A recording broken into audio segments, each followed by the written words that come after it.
टिकैत जी की आज स्मृति दिवस है, पुण्य तिथि है। इस तिथि में हम लोग उनको नमन करते हैं। नमन तो हम सभी लोगों को करते हैं जिनका पुण्य तिथि आती है, जयंती आती है, लेकिन उनसे सीख नहीं लेते। माला चढ़ाते हैं, फूल चढ़ाते हैं और उनके विचारों की हत्या कर देते हैं। जब तक हम उनके विचारों पे नहीं चलेंगे तब तक उनकी जयंती, स्मृति दिवस, पुण्यतिथि मनाने का कोई फायदा नहीं।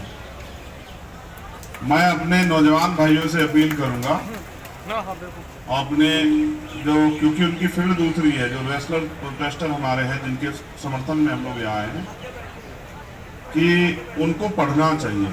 आज देश में सबसे बड़ी समस्या है कि हम चीज़ों को जानना नहीं चाहते। किसी ने कुछ कह दिया उसको सुन के बोल देते हैं, किसी ने कोई अच्छी बात बता दी, हमें अच्छी लगी कि उस पर लोग तालियां बजा रहे हैं, उसको बोलने लग जाते हैं। जब तक हम चीज़ों की गहराई तक नहीं जाएंगे, जब तक हम चीज़ों को जानेंगे नहीं, ये देश कैसे बना, हर चीज़ के लिए किस तरह से बराबरी के अधिकार मिले, इसके लिए कितने संघर्ष हुए, एक एक अधिकार के लिए कितनी डिबेट हुई, तमाम तरह से सामाजिक, आर्थिक, राजनीतिक अधिकारों के लिए कितने जो है संघर्ष हुए, तब जाके अधिकार मिले। यहाँ तो अभी हमारे गुप्ता जी बड़ी अच्छी बात बता रहे थे अपने क्षेत्र की, कि भाई इस तरह से जब अन्याय होता है मदद करते हैं। मैं भी ये चाहता हूँ कि अन्याय बंद हो जाए, क्योंकि इसमें कोई आनंद नहीं आ रहा है कि किसी के साथ अन्याय होगा उसकी मदद करें। ये तो अच्छा है कि ये दिल से आवाज़ आती है, लेकिन ये बंद हो जाना चाहिए। अब तो आज़ाद हो गए ना, 75 साल, क्यों भाई 75 साल हो गए ना, 70 प्लस हो गए, अब तो आज़ाद हुए हमें, अब तो कम से कम बंद हो जाना चाहिए। अब तो भाईचारा बनना चाहिए। भारत में अगर क्रांति नहीं होती, उसका सबसे बड़ा कारण है इस देश में जाति व्यवस्था है, और जाति व्यवस्था के आधार पर जो लोग बटे हुए हैं वो कभी इकट्ठे नहीं हो सकते। और दुश्मन इस बात का फायदा उठाता है, वो एक एक करके सबको ठोकने का काम कर रहा है। कभी किसी को पकड़ता है, कभी किसी को पकड़ता है, कभी किसी को पकड़ता है। हमें इस बात से ऊपर बढ़ के, जाति से ऊपर उठ के अन्याय के खिलाफ लड़ना चाहिए। और मैंने पढ़ा है कि लहरों के से डरकर नौका पार नहीं होती, और कोशिश करने वालों की कभी हार नहीं। तो हम पहले भी नहीं हारे, कोई प्रोटेस्ट नहीं हारे, ये भी नहीं हारेंगे। 2-1 दिन की बात है, हार जीत का पता लग जाएगा सब लोगों को। अभी तो संघर्ष शुरू हुआ है। मैंने तो आपको बताया कि मैं चुपचाप इसलिए आया कि जिससे मैं क्योंकि मेरे अंदर जो मैं जवान देता हूँ, मैं उसका चाहता हूँ कि जवान उसका पूरा जो है ना हम लोग उतारे। मैंने कहा था मैं आऊँगा, रहूँगा। अगर हल्ला मचा देता तो ये मेरे पास खूब मेरे साथ इनके संघर्ष हुए हैं, तो ये मुझे बाहर ही रोक लेते। आजकल सरकार और न्यायपालिका में थोड़ा सा आपस में बड़ा अच्छा संबंध है। अभी कहीं से वार्ड मिल जाता तो कोई बात नहीं, तो मैंने इसलिए कहा कि चुपचाप ही चलेंगे। मैं चौधरी साहब, हम सब लोगों ने तय किया कि चलेंगे, क्योंकि यहाँ रहना और तब तक रहना। अब जो भी मूवमेंट होगी यहीं से होगी।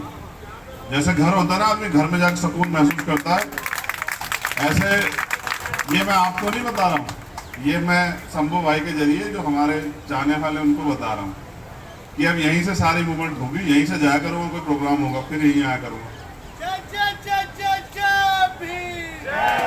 तो इसलिए मैं आपसे अपील करूंगा कि महापुरुषों को जाने, उनके संघर्ष को जाने। ये अकेली तस्वीर थोड़ा ही है, एक हंसता हुआ व्यक्ति थोड़ा ही है। इनका संघर्ष देखो, हमारे जैसे लोगों के लिए तो प्रेरणा स्रोत है ना। तो हमें सीखना चाहिए, हम अपने महापुरुषों से सीखते हैं। हम उनको जाति में, धर्म में ढूंढते हैं, ये हमारी सबसे बड़ी खामी है। मैंने कहा ना, वो जातीय व्यवस्था का असर है कि हम उसलिए ढूंढते हैं कि अच्छा हमारी जाति पैदा हुई तो ही महापुरुष होंगे।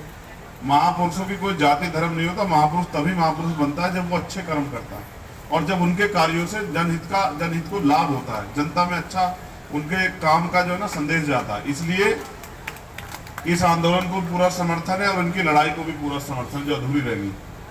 जब किसानों को वास्तविकता में आज़ादी मिलेगी, जैसे जिस आज़ादी की लड़ाई हमने आज शुरुआत यहाँ की है, संघर्ष में शामिल होकर जो चल रही है, वो इस टेंट वाले में जो अंदर हमारी बहनें भाई हैं उनको आ जाए, उनकी न्याय की लड़ाई मजबूत होगी, जीती जाएगी। और वैसे जब इनकी लड़ाई जीती जाएगी और इस देश के अंतिम व्यक्ति को भी समान सम्मान मिलेगा, जो हमारे महापुरुष भी कह के गए, चाहे वो गुरु नानक देव हो, संत कबीर हो, सतगुरु रविदास जी महाराज हो, भगवान वाल्मीकि महाराज हो, भगवान बुद्ध हो, तमाम जो गुरु संत महापुरुष कह के गए हैं कि मानव मानव एक समान। जब तक इस देश में वो नहीं आता तब तक जंग जारी रहेगी। और गुरु गोविंद सिंह जी तो ये कहते थे, सूरा सो पहचानिए जो लड़े दीन देख के है, और पुर्जा पुर्जा कट मारे कभी ना छाड़े के। तो अभी सूरा को पहचानने में जरा दिक्कत हो रही है। समय अपने आप अपनी पहचान कराएगा। बहुत बहुत धन्यवाद। उन्हें चौधरी महेंद्र सिंह टिकैत जी की पुण्यतिथि में आप सबको जो यहाँ शामिल हैं उनके साथ श्रद्धांजलि अर्पित करते हैं, और इस उम्मीद के साथ कि एक नया सवेरा आएगा और हमारी बहनें जो निराश होने लग रही हैं, जो लड़ रही थी, उन